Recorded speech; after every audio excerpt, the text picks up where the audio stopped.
Pernahkah Anda membayangkan hidup di tempat terdingin di dunia? Selamat datang di Oymyakon, sebuah desa kecil di Siberia Timur Laut Rusia yang diakui Guinness World Records sebagai pemukiman terdingin di bumi. Pada tahun 1933, suhu di sini mencapai rekor 67,7 Celcius. Di Oymyakon, bulu mata bisa membeku saat berada di luar ruangan dan hewan liar mati membeku. Namun 500 penduduknya tetap bertahan. Sekolah hanya tutup jika suhu turun di bawah. Kendaraan harus selalu menyala atau membutuhkan api untuk dihidupkan kembali. Makanan utama penduduk adalah daging rusa, ikan, dan darah kuda beku.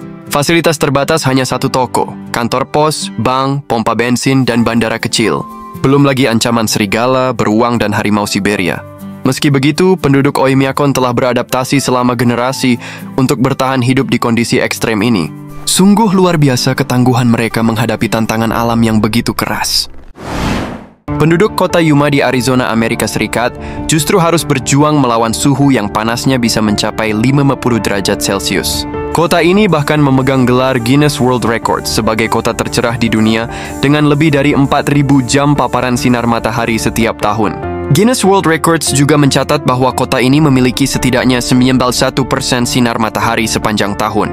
Di musim dingin, Yuma mendapat 11 jam sinar matahari sepanjang hari, sementara di musim panas matahari bersinar hingga 13 jam dengan suhu musim panas sekitar 45 derajat Celcius dan curah hujan hanya 75 mm per tahun. Yuma menjadi salah satu tempat terpanas dan terkering di dunia yang berpenghuni. Meski kondisi alamnya keras, Yuma justru menjadi pusat pertanian penting karena adanya sistem irigasi dari Sungai Colorado. Hal ini memungkinkan pertanian sayur sepanjang tahun terutama selada. Bahkan kota ini dijuluki sebagai Winter Lettuce Capital of the World. Yuma juga menjadi destinasi favorit para pensiunan yang datang mencari kehangatan di musim dingin. Nah, berbeda dengan pulau satu ini berada di sebelah barat kota Tromsø, Norwegia. Pulau Sommarøy menjadi sebuah wilayah unik yang memberlakukan zona bebas waktu. Di pulau ini, matahari tak pernah terbenam sejak 18 Mei hingga 26 Juli, atau mengalami siang hari penuh selama kurang lebih 69 hari. Kondisi ini membuat langit selalu cerah, sehingga warga Sommarøy hampir tidak bisa membedakan kapan malam tiba atau pagi datang kecuali memastikannya lewat jam. Fenomena alam luar biasa ini disebut dengan Midnight Sun atau matahari tengah malam. Sebaliknya, dari bulan November hingga Januari, matahari justru sama sekali tidak terbit. Musim dingin akan menyebabkan malam panjang selama sekitar 100 hari. Fenomena perputaran siang dan malam yang ekstrem ini biasa terjadi karena letak Pulau Sommarøy di lingkaran Arktik. Matahari yang bersinar sepanjang hari membuat ada masa di mana saat tengah malam atau dini hari anak-anak masih sibuk bermain bola dan warga sibuk beraktivitas. Keunikan ini membuat para penduduk berinisiatif untuk menandatangani petisi zona bebas waktu pada 13 Juni 2019 lalu. Mereka ingin menghapus jam agar bisa hidup sesuai ritme alami tanpa tekanan jam tradisional. Itu artinya apa yang mereka lakukan sepanjang hari tidak bergantung pada waktu.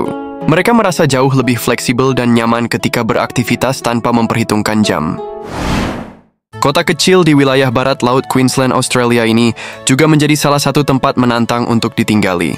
Kota Burketown memiliki iklim yang sangat panas dan keras. Kota ini sering mencatat suhu tertinggi di Australia, bahkan pernah mencapai lebih dari 49 derajat Celcius.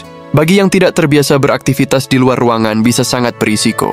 Di lain sisi, musim hujan yang datang antara bulan Desember hingga Maret juga bisa menyebabkan banjir besar. Selain itu, Burketown juga sangat terpencil dan jauh dari kota besar. Akses kota ini terbatas hanya lewat jalan darat dan terkadang tak bisa dilewati saat musim hujan. Tapi meski menantang, Burketown memiliki sebuah fenomena alam langka bernama Morning Glory. Bertempat di Teluk Carpentaria, Morning Glory merupakan fenomena atmosfer berbentuk gulungan awan yang panjangnya bisa mencapai 1.000 km. Awan gulung ini hanya muncul pada kondisi cuaca tertentu dan dapat bergerak dengan kecepatan hingga 60 km per jam. Fenomena Morning Glory biasanya terjadi pada musim semi, khususnya pada bulan September hingga November ketika kondisi angin dan suhu di wilayah ini sangat mendukung. Pembentukan Morning Glory masih menjadi subjek penelitian yang mendalam, tetapi diperkirakan terjadi akibat kombinasi dari beberapa faktor meteorologis, termasuk interaksi antara angin laut dan daratan, inversi suhu, serta gelombang gravitasi atmosferik. Di Burketown, fenomena ini menjadi daya tarik tersendiri bagi para penerbang layang dan fotografer dari seluruh dunia untuk menyaksikan dan bahkan surfing di awan ini. Kemunculannya tidak dapat diprediksi secara pasti, namun keberadaannya memberikan identitas alam yang khas dan ekstrim bagi Bergtown dan menjadikannya salah satu dari sedikit tempat di dunia yang secara rutin disinggahi oleh awan langka ini. Kawah bekas gunung berapi tentu bukan tempat yang ideal untuk dijadikan pemukiman. Selain medan yang ekstrim, wilayah seperti ini biasanya rawan berbagai bencana. Namun, sekelompok petani dari etnis Betsileo di Madagaskar justru memilih area bekas kawah untuk menetap sejak 2028 silam. Yap, inilah Desa Anosibe Amboibi, desa berpopulasi sekitar 300 jiwa yang terletak di tengah-tengah hamparan bekas kawah gunung berapi Amboibi yang luasnya mencapai 225 km persegi. Desa dengan 50 rumah ini berada tepat di dalam pusat kawah yang memiliki diameter 13 km. Etnis Betsileo awalnya tinggal di distrik Manandriana yang berjarak sekitar 380 km dari tempat mereka saat ini. Namun karena masalah kepadatan penduduk mereka memutuskan untuk pindah mencari wilayah baru. Bekas kawah Gunung Amboibi akhirnya dipilih karena tanahnya subur dan dikelilingi oleh 4 aliran sungai yang membentuk cincin alami. Sebagai mata pencaharian penduduk desa membuka perkebunan yang ditanami jeruk dan lemon yang hasilnya dijual ke pasar-pasar di kota terdekat. Sebagai informasi, pemukiman terdekat dari desa ini adalah Antaniditra yang jaraknya sekitar 8 km, sedang kota terdekat adalah Siroani Manidi yang berjarak sekitar 18 km. Nah, pemirsa, itu tadi ke-5 kota yang memiliki cuaca atau tempat ekstrim di dunia versi Fakta Fantastis. Dan kalian mau coba tinggal di mana? Tulis di komentar ya. Sampai jumpa di Fakta Fantastis lainnya.